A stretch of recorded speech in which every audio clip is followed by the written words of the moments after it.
What is up, everybody? Whoa, why did it just go all black and white? And there's that smell again from my previous video. Where's it coming from? Ah, there it is again. One of these is present here, and everything is shot in black and white.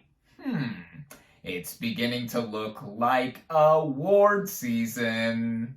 What is up, everybody? RandomRandomMan here. I hope everyone out there is continuing to stay safe and be well during this unpredictable time, as I am here bringing you my review for Belfast. Now, the plot of this coming-of-age dramedy basically follows a young boy, played by Jude Hill, and his childhood amidst the tumult in the tidal Northern Ireland capital in the 1960s. Going into this movie, I was very much interested in seeing it after hearing buzz about it on the festival circuit. As I hinted at in my intro, it's now award season, or at least we're getting into the swing of it with more of these kinds of contenders, and Belfast is being touted as one of them, having premiered at Telluride earlier this year and also screening at Toronto, where it won the People's Choice Award there, and that is the equivalent of their Best Picture or their top prize, and immediately from that, awards prospects for it were being floated around. And I was also interested because this film is the latest effort from writer, producer, director Kenneth Branagh. Now, he's had quite the storied career prior to this film. Of course, he started out with Shakespeare, whether he was interpreting it in front of or behind the camera, or even becoming Shakespeare in one of his more recent efforts, All Is True, which I admittedly haven't seen. Of the stuff of his that I have seen, in front of the camera, I first knew him as Gilderoy Lockhart from Harry Potter, and behind the camera, specifically from the past decade, I've seen films of his such as 2011's Thor, which admittedly is one of my least favorite entries in the MCU, but I admired the vision that he was trying to imbue with it. Then there was the 2015 live-action Disney remake of Cinderella, which I really enjoyed. His 2017 film adaptation of The Murder on the Orient Express, where he also starred in front of the camera as Hercule Poirot, I also enjoyed. I am eagerly awaiting the follow-up Death on the Nile whenever we get that, as it's long been delayed because of, the state of the world right now. I skipped out on last year's Artemis Fowl because it looked terrible, and I heard it was by many people. But now we have Belfast from Branagh, and luckily I was able to head out to the first public screening of the film, where it is only currently available in theaters. Starting out with the cast and their performances, we have Jude Hill as Buddy, basically the younger version of filmmaker Kenneth Branagh, as this film has been described by him as his most personal film yet in depicting his childhood in Belfast. Now, this is actually the film debut of Hill, and I think that in how most of the movie is viewed through his eyes, there's a lot that can be said for how much more resonating it is to see events in this movie be depicted through the eyes of someone as young as him. And with his performance overall, I thought he gave a very likable and relatable one.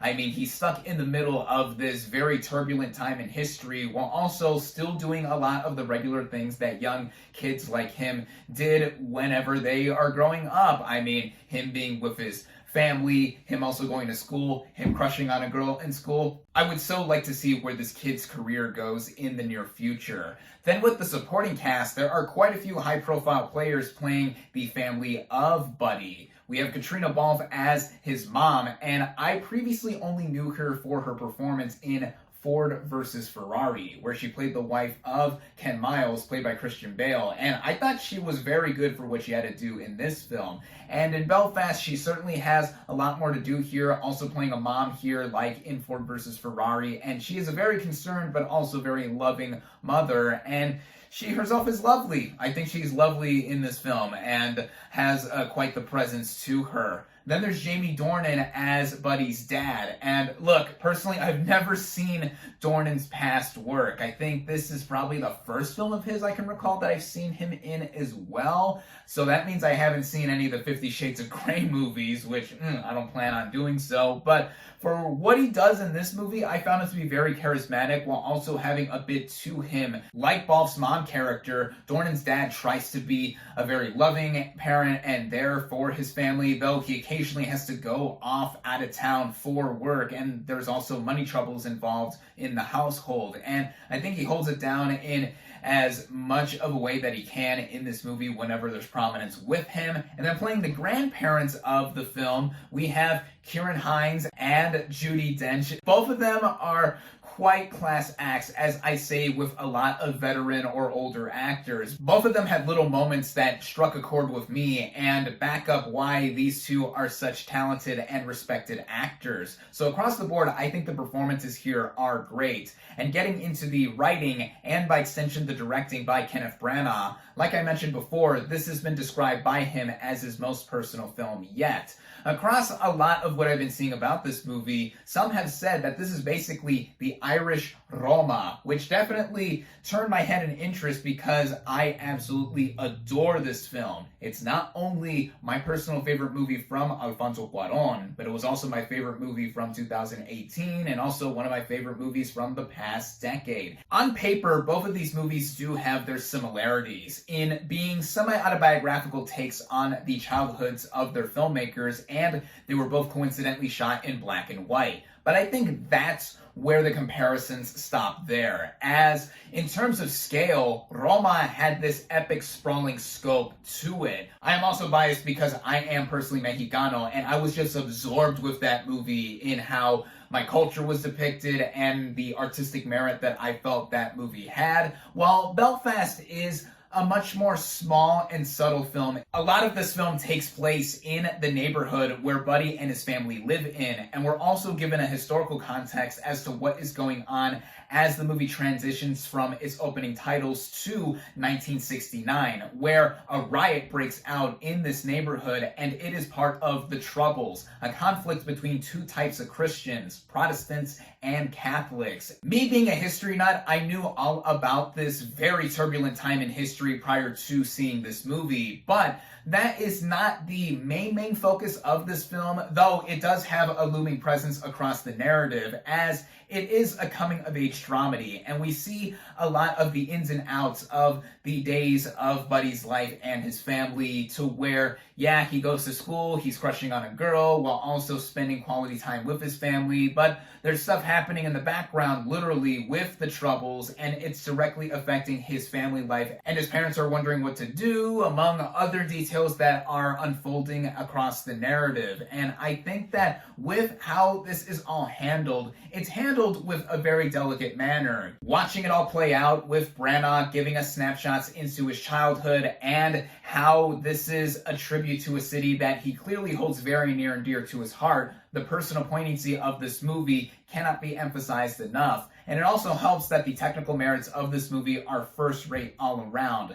Cinematography-wise, I already mentioned before that this movie is shot in black and white, mostly actually. There are select moments in this movie that do use color, like the opening and closing establishing shots that help the movie come around full circle, and I think that the way this movie looks, it is all around stunning. The music I also have to give a big shout out to, as it's done by Van Morrison, who's known for hits such as Brown Eyed Girl, Brown Eyed Girl, love that song, and it's fitting that he did the music for this movie because he himself is also from Northern Ireland. And whether it's the stuff he did for this movie or even other notable tracks from this era, it further adds on to the sense of atmosphere that this movie has. And also, there's this one musical moment involving Jamie Dornan singing a rendition of Everlasting Love. He has a good singing voice, by the way, that made for my favorite moment of the movie. And it reminded me of another musical moment in another period film that is shot in in black and white, 2018's Cold War, and that had Rock Around the Clock be used, running at just under 100 minutes in length. I thought it was well edited and paced out for it being a pretty quick watch, and the main issues I would say I have with this movie more so are minor in how I thought there was more to be explored in between what is shown off in the film. Of course, I cannot dictate how I think something should have played out, given how this film is so personal to Branagh for the umpteenth time. It is the way the movie wraps up with its emotional ending that did make me feel this film is worth watching. I can so see why it picked up the People's Choice Award at TIFF earlier this year. Even if I'm not completely head over heels in love with it, there's a lot in here to like without a doubt. This is a sure crowd pleaser of a movie that has moments of levity across it, even with the moments of turmoil that are depicted. I mean, one thing I forgot to mention earlier was that this movie is a funnier one than I initially expected, as my audience and I were cracking up through some moments here and there. And with what Branagh has done in making a film like this and how handsomely it is done in its total, it is something that I feel that is definitely recommended. My final verdict for Belfast is 4 out of 5 stars.